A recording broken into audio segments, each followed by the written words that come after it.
தருமமிகு தமிழகத்தில் தலைநகராம் சென்னை மாநகரில் அருள்மிகு பால விநாயகப் பெருமான். விநாயகரின் ரூபமும் யானையின் ரூபமும் பார்க்க பார்க்க பார்த்து கொண்டிருக்க பரவசப்படும் மனது. அதிலும் பால விநாயகர் குழந்தை வடிவம் மட்டுமல்ல, குழந்தை குணமும் கூட. விநாயக புராணத்திலே விநாயகப் பெருமானின் லீலைகள் பலவற்றை பதிவு செய்திருக்கிறது. விநாயகப் பெருமானை வணங்குவதற்காக தலையில் குட்டிக்கொண்டு தோப்புக்கரணம் போடுவது வழக்கம். அந்த தோப்புக்கரணம் என்பது தோர்பிக் கரணம் என்று பெரியோர்கள் அருளியுள்ளனர். இந்த தோப்புக்கரணத்தை ஆதியில் அமைத்தவர் விநாயகப் பெருமானின் அம்மானாக அமைந்த மகாவிஷ்ணு. ஒரு சமயம் தன் சகோதரியான பார்வதியை பார்ப்பதற்காக, பரமேஸ்வரனோடு சல்லாபிப்பதற்காக, மருமானான விநாயகனுடன் விளையாடுவதற்காக திருக்கயலைக்கு வந்து அருளினார். அப்போது தனது சக்கரத்தை சுற்றி பால விநாயகருக்கு வேடிக்கை காட்டினார். குழந்தை பார்த்தது, தும்பிக்கையை நீட்டியது, சக்கரத்தை பிடுங்கிக் கொண்டது, வாய்க்குள் போட்டுக்கொண்டது, அது அடக்கிக் கொண்டது. பார்த்தார் மகாவிஷ்ணு. நயமாகவும் பயமாகவும் எத்துணை செய்து அந்த பால விநாயக குழந்தை சக்கரத்தை வெளியே போடாமல் இருந்தார். அப்போதுதான் மகாவிஷ்ணுவுக்கு ஓர் யுக்தி தோன்றியது. காதை பிடித்து கொண்டு தோப்புக்கரணம் போட்டார். அதை பார்த்த பால விநாயகப் பெருமான் எப்போதுமே சிரித்த முகமாயிருக்கும் பிரசன்னவதன குழந்தை விழுந்து விழுந்து சிரிக்க ஆரம்பித்தது. அவ்வாறு சிரிக்கின்ற போது அதன் வாயில் அடக்கிக் கொண்ட சக்கரமும் வெளியே வந்து விழுந்தது. மகாவிஷ்ணு அதை எடுத்து வைத்துக் கொண்டார். மகாவிஷ்ணு தன் திருக்கரங்களால் காதை பிடித்து கொண்டு வடமொழியில் தோர்பிக் கர்ணம் என்று குறிப்பிட்ட மகாவிஷ்ணுவே ஆரம்பித்தார் என்பதற்கு அனைத்து சம்பவங்களும் புராணங்களிலே அமைந்துள்ளது. ஆக பால விநாயகப் பெருமான் குழந்தையான எளிமையான குதூகலமான திருவடிவம். பால விநாயகப் பெருமான் காலத்திலும் முற்பட்ட பெருமான், ஞானத்திலும் பெரிய பெருமான், ஞானம் தரும் பெருமான்.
கரத்தினை ஆனை முகத்தினை இந்தின் இளம்பிறை போலும் எயிற்றினை நந்தி மகந்தனை ஞானக் கொழுந்தினை புந்தியில் வைத்தடி போற்றுகின்றேனே.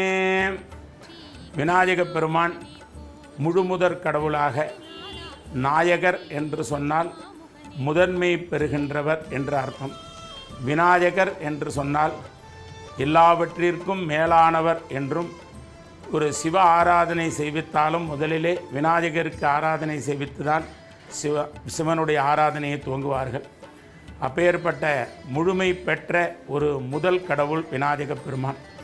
அந்த விநாயகப் பெருமானுக்கு கணபதி என்று சிறப்பு பெயர் சொல்வார்கள். கணங்களின் பதி கணபதி என்று சொல்லப்படலாம். அதாவது தேவகணம், மனுஷகணம், ராட்சசகணம் என்ற கணங்களுக்கெல்லாம் அதிபதியாக விளங்கும் அந்த கணபதியானவர் மிகுந்த சந்தோஷத்தை அளிக்கக்கூடியவர், குழந்தை வடிவமாக விளங்கக்கூடியவர் என்றெல்லாம் கூறுகின்றது சிவாகம நூல்கள். அதிலே இந்த விநாயகர் சதுர்த்தி அன்று நம்மளுடைய பாலவிநாயகர் ஆலயத்தில் சிறப்பான 108 சங்கு பூஜைகள், கலச பூஜைகள், 8 சிவாச்சாரியார்களை கொண்டு அஷ்டௌ பிராமணான் சம்யக்ராஹயித்வா சூரியவர்ச்சஸ்வி பவதி என்று அதர்வண வேதத்திலே கூறும் வண்ணம் 8 சிவாச்சாரியார்கள் சேர்ந்து வேத மந்திரம், காயத்ரி மந்திரம், மூல மந்திரங்கள், மாலா மந்திரங்களினால் ஹோமங்கள் செய்விக்கப்பட்டு விநாயகருக்கு அற்புதமான 11 திரவியங்களினால் அபிஷேகங்களும், கலசாபிஷேகம், சங்காபிஷேகம் போன்ற சிறப்பு வைபவங்களை செய்வித்து, இந்த சங்கு பூஜை என்பது பாஞ்சஜன்யம் என்று மகாவிஷ்ணு கையிலே உள்ள ஒரு சிறப்பான ஆயுதம். ஒரு ஆயுதம் சங்காயுதம், ஒரு ஆயுதம் சக்கராயுதம். இந்த சங்கு என்பது ஜன்யம் என்று சொன்னால் முடிச்சு என்று பொருள். மகாவிஷ்ணு கையில் உள்ள அந்த சங்குக்கு 5 சுழிகளை கொண்டது என்பதனால் பாஞ்சஜன்யம் என்று பெயர். இயற்கையிலே கடலிலே ஒரு குளிர்ச்சியான அந்த கடல் நீரிலே மழை நீர் விழுந்தவுடன் அந்த நீரிலே தோன்றுகின்றது சங்கு என்று சொல்லக்கூடிய அற்புதமான வஸ்து. அந்த சங்கு என்பது ஓம் என்ற வடிவத்தை கொண்டது. அந்த சங்கை காதிலே எடுத்து வைத்து கொண்டால் ஓங்காரம் என்ற சப்தம் கேட்கும். அதனால் ஓங்கார சப்தத்தோடும் ஓங்கார வடிவத்தோடும் கூடியதான அந்த 108 சங்கிலே 108 விநாயகப் பெருமானுடைய நாமதேயங்களை அர்ச்சித்து அவைகளை ஹோமம் செய்வித்து அந்த சங்காபிஷேகம் செய்வித்தால் உலகத்திலே உள்ள அனைத்து ஜீவராசிகளும் ஆரோக்கியமாகவும் சந்தோஷமாகவும் வாழும் என்று கூறுகின்றது சிவாகம நூல்களெல்லாம். அப்பேற்பட்ட இந்த சங்காபிஷேகம் செய்வித்த இந்த பால விநாயகர் பாலகணபதி, தருண கணபதி, பக்தி கணபதி, வீர கணபதி, சக்தி கணபதி, துவஜ கணபதி, பிங்கள கணபதி, உச்சிஷ்ட கணபதி, விக்னராஜ கணபதி, க்ஷிப்ர கணபதி, ஹேரம்ப கணபதி, லக்ஷ்மி கணபதி, மகா கணபதி, புவனேச கணபதி, நர்தன கணபதி, ஊர்துவ கணபதி என்று 16 நாமதேயங்களை கொண்டு விநாயகர் நமக்கு 16 செல்வங்களை தரக்கூடிய அற்புத தெய்வமாக விளங்குகின்றார். அப்பேற்பட்ட நம்மளுடைய பால விநாயகர் என்றும் எல்லோருக்கும் சந்தோஷத்தையும் ஆனந்தத்தையும் அருளக்கூடியவர். தருண கணபதி என்பவர் நித்திய யௌவனத்தையும் ஆரோக்கியத்தையும் அருளக்கூடியவர். பக்தி கணபதி என்பவர் தாய் பக்தி, தந்தை பக்தி, தெய்வ பக்தி, தேச பக்தியை அருளக்கூடியவர். வீர கணபதி என்பவர் நல்ல மன சந்தோஷத்தையும் ஆரோக்கியத்தையும் அருளக்கூடியவர். சக்தி கணபதி என்பவர் குடும்ப ஒற்றுமை, குடும்ப சந்தோஷத்தை அருளக்கூடியவர். துவஜ கணபதி என்பவர் காமம், குரோதம், லோபம், மோகம், மதம், மாத்சரியம் என்று சொல்லக்கூடிய 6 வகை தீய எண்ணங்களை போக்கக்கூடியவர். பிங்கள கணபதி என்பவர் மாணவ மாணவியர்களுக்கு கல்வி செல்வத்தை அருளக்கூடியவர். உச்சிஷ்ட கணபதி என்பவர் நம்ம குடும்பத்திற்கு வரக்கூடிய மந்திர யந்திர ஆபிச்சாரங்களை நீக்கக்கூடியவர். விக்னராஜ கணபதி என்பவர் நமக்கு வரக்கூடிய அனைத்து இடையூறுகளை நீக்கி நல்ல காரிய சித்தியை தரக்கூடியவர். க்ஷிப்ர கணபதி என்பவர் நல்ல ஆரோக்கியத்தையும் நிறைய தன வஸ்துக்களை தரக்கூடியவர். ஹேரம்ப கணபதி என்பவர் நமக்கு வரக்கூடிய சங்கடங்களை நீக்கக்கூடியவர். லக்ஷ்மி கணபதி என்பவர் தொழில் முன்னேற்றம், வியாபார முன்னேற்றத்தின் மூலமாக வீட்டில் நல்ல செல்வத்தை அருளக்கூடியவர். மகா கணபதி என்பவர் உலகத்தை காத்து எல்லா ஜீவராசிகளுக்கும் எல்லா சந்தோஷத்தையும் அருளக்கூடியவர். புவனேச கணபதி என்பவர் நாம் வாழுகின்ற பூலோகம், நமக்கு மேலே உள்ள புவர்லோகம், சுவர்லோகம், மகர்லோகம், ஜனோலோகம், தபோலோகம், சத்தியலோகம் என்ற 6 லோகத்தையும், நமக்கு கீழே உள்ள அதல, விதல, சுதல, மகாதல, ரசாதல, தலாதல, பாதாளம் என்னும் 6 லோகங்களிலேயும் மற்றும் 14 லோகத்திலேயும் வாழக்கூடிய அனைத்து ஜீவராசிகளையும் காக்கக்கூடியவர். நர்தன கணபதி என்பவர் இல்லத்தில் எப்பொழுதும் சந்தோஷத்தையும் ஆனந்தத்தையும் அருளக்கூடியவர். ஊர்த்வ கணபதி என்பவர் இந்த கலியுகத்திலே நமக்கு வரக்கூடிய இயற்கையின் சீற்றத்தை நீக்கி நமக்கு எப்பொழுதும் சந்தோஷத்தை அருளக்கூடியவர். இப்படி 16 செல்வங்களை அருளக்கூடிய இந்த பாலவிநாயக பெருமானை இந்த விநாயகர் சதுர்த்தி அன்று நாம் எல்லோரும் வழிபட்டதனால் நமக்கு வாழ்க்கையிலே எல்லா சந்தோஷம், மனசாந்தி, மனசந்தோஷம், உலகத்தினுடைய எல்லா ஜீவராசிகளுக்கும் எல்லா நன்மைகளையும் கிடைத்து எல்லா சந்தோஷத்தையும் பெற்று எல்லோரும் தீர்க்க ஆயுளோடும் சகல சௌபாகியங்களோடும் வாழ வேண்டி இந்த பாலவிநாயகருடைய அருள் எல்லோருக்கும் நன்மை பெற வேண்டும் என்று பிரார்த்தித்து கொண்டு இந்த சன்னதியில் வருகின்ற அனைவருக்கும் எல்லா பலப்பிராப்திகளும் எல்லா சந்தோஷமும் கிடைக்க வேண்டி பிரார்த்தித்து கொள்ளுகிறோம். ஓம் ஸ்ரீ.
விநாயகர் மன உருகி பிரார்த்தனை பண்ணிட்டு போனால் நடக்காத காரியம் என்பது ஒன்றுமே இல்லை. இங்கே மட்டும் இல்லாத அயல் நாட்டிலிருந்தெல்லாம் கூட இங்கே வந்து நம்ம கோயிலை வந்து பார்த்துட்டு அங்கேருந்து வந்து பிரார்த்தனை பண்ணிட்டு போய் அங்கேருந்து நம்ம கோயில் செய்கிறவாலும் நிறைய பேர் இருக்கா. இந்த கோயிலில் தட்சிணாமூர்த்தி, முருகர், துர்க்கை, பைரவர், நவகிரகம் போன்ற தெய்வங்களும் இருக்குது. வியாழக்கிழமையான குழந்தைங்கள்லாம் வந்து படிப்புக்காக தட்சிணாமூர்த்திக்கு வருவா. முருகர் வந்து சஷ்டி விசேஷங்கள்லாம் வந்து ரொம்ப கிராண்டாக நடக்கும்.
அப்போ அலங்காரம் பண்ணுறேன்னு சொல்லி பிரார்த்தனை பண்ணிட்டு போனால் அது நல்லபடியாக நடந்துடும்.